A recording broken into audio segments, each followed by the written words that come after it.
Hello everyone, मैं Anita Thakur. Welcome to my YouTube channel. Today we are going to discuss about chapter 2 class 9 and section 4.1 name the civil war. So चलिए इसे discuss करते हैं कि civil war क्या थी और किस तरह से रशिया में सिविल वॉर फेस करने को मिली.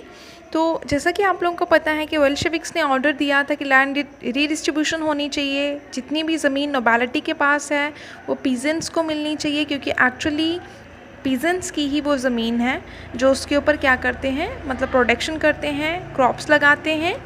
और रशियन आर्मी जो थी वो इस रूल को, इस लॉ को तोड़ने की कोशिश कर रही थी. सोल्जर्स और पीजेंट्स जो थे वो अब चाहते थे कि हम लोग भी अपने घर की तरफ जाएं, क्योंकि इस टाइम पर ज़मीन जो है वो रिडिस्ट्रीब्यूट हो रही है, तो हम लोगों को भी इतना ज़्यादा हार्ड वर्क करने की कोशिश नहीं करनी होगी. मतलब हम लोग अपने घर की तरफ चले जाएँ तो भी बेटर है, क्योंकि ज़मीन हमें ओबियसली मिल रही है, तो हम लोग अपनी लाइवलीहुड को ईजिली अर्न कर सकते हैं. और नॉन वेल्शेविक सोशलिस्ट जो थे और लिबरल्स हो गए जो ऑटोक्रेसी को सपोर्ट करते थे, उन लोगों ने बोला कि हम लोगों को क्या करना है, बोल्शेविक्स की ये जो अपराइजिंग हो रही हैं, जो प्रोटेस्ट कर रहे हैं या फिर जो लोगों को भड़का रहे हैं, तो हमें इनके ऊपर थोड़ा दबाव बनाना होगा. मतलब हमें इन्हें दंडित करना होगा या फिर हमें इनके खिलाफ़ कुछ ऐसा करना होगा कि फोर्सफुली इनके जो भी एक्ट्स कर रहे हैं ये उनको बंद करवाना होगा. तो बहुत सारे लीडर्स जो थे उन्होंने मूव किया साउथ रशिया की तरफ, और उन्होंने साथ में आर्मीज़ को भेज दिया ताकि वो वेल्शेविक्स के साथ लड़ सकें, मतलब रेड्स के साथ प्रोटेस्ट कर सकें, उनके साथ फाइट कर सकें.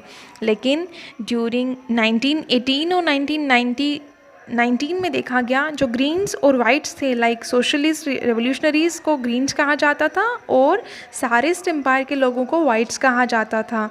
तो वो मोस्टली रशिया के एम्पायर को कंट्रोल कर रहे थे, मतलब रशियन एरियाज़ को कंट्रोल कर रहे थे.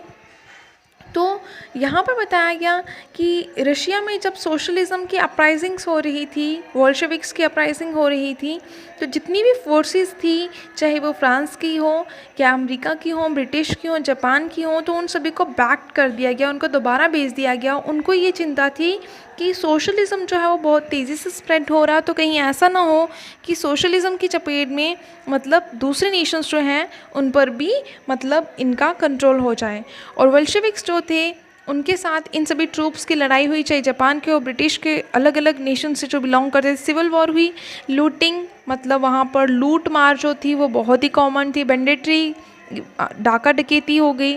फेमाइन, आपातकालीन स्थिति जो थी वो मोस्टली देखने को मिलती थी वहाँ पर. जितने भी वहाँ पर जो लोग प्राइवेट प्रॉपर्टी को सपोर्ट करते थे, वो उनमें से कुछ लोग वाइट्स भी थे, मतलब सारिस्ट एम्पायर के लोग. उन्होंने कहा हम लोग को कुछ कठिन स्टेप्स जो हैं, हार्ड स्टेप्स लेने होंगे, ताकि हम लोग पीजेंट्स से, जो वो पीजेंट्स लैंड सीज करें, नोबैलिटी से ले रहे हैं, रीडिस्ट्रीब्यूशन हो रहा है, उसको रोक सकें. और जितने भी एक्शंस लिए गए उससे जो नॉन बोल्शेविक्स थे उनकी सपोर्ट कहीं कम होना को मिल रही थी, मतलब कम होती जा रही थी. जनवरी 1920s में देखा गया जो बोल्शेविक्स थे उनने मोस्टली कंट्रोल कर दिया कौन से एरिया को, जो पहले रशियन एम्पायर हुआ करता था, और सक्सीड कर दिया. सक्सीड कैसे हुए, क्योंकि कॉपरेशन की वजह से कॉपरेट कर रहे थे वो किसके साथ, नॉन रशियन नेशनलिटीज़ के साथ और मुस्लिम जदीदिस्ट जो थे, ठीक है, मेन प्रपोंडर्स आप लोग बोल सकते हो, जो मुस्लिम मतलब रिलीजन से बिलोंग करते थे. अब कॉपरेशन किस में नहीं था, वो काम में कॉपरेट नहीं कर रहे थे, लेकिन रशियन कॉलोनिस्ट जो थे वो भी किसकी तरफ टर्न हो गए, बोल्शेविक्स की तरफ टर्न हो गए. खीवा की बात करें, सेंट्रल एशिया की बात करें, बोल्शेविक जहाँ पर कॉलोनिस्ट लगाई गई थी उन जगह पर लोकल नेशनलिटीज़ ने क्या करना शुरू कर दिया, वहाँ पर मैसेकर करना शुरू कर दिया. मतलब उन्होंने वहाँ पर बहुत बड़े बड़े कांड करना शुरू कर दिया, वायलेंट एक्टिविटीज़ परफॉर्म करना शुरू कर दिया. और उनका मानना था कि हम लोग क्या करें, सोशलिज़म को डिफेंड करके रख रहे हैं, मतलब बचा रहे हैं या फिर स्प्रेड कर रहे हैं.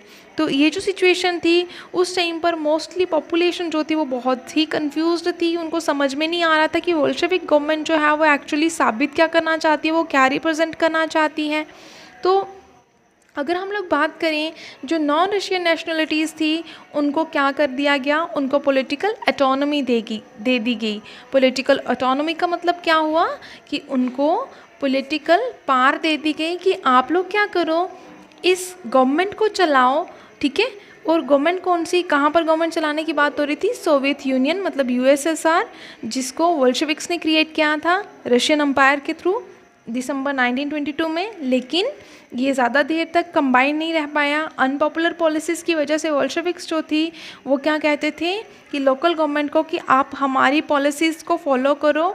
जैसे कि मतलब हम लोग बात करें हार्श डिस्करेजमेंट जो थी किसको मिल रही थी? नोमैडिज्म। नोमैडिज्म किसको कहा जाता है बच्चे? नोमैडिज्म कहा जाता है उन लोगों को जो एक ही प्लेस पर पर्टिकुलरली नहीं रहते, अपने लाइवलीहुड को अर्न करने के लिए one place to another place move on करते रहते हैं। ठीक है, तो नोमैडिज्म जो था उसने कुछ अटैम्प्ट्स किए और वो जीत भी गए। डिफरेंट नेशनलिटीज़ जो थी वो पार्टली अलग अलग जगह से सक्सीड कर रहे थे। आई होप आप लोगों को समझ में आया होगा। Thanks for listening and stay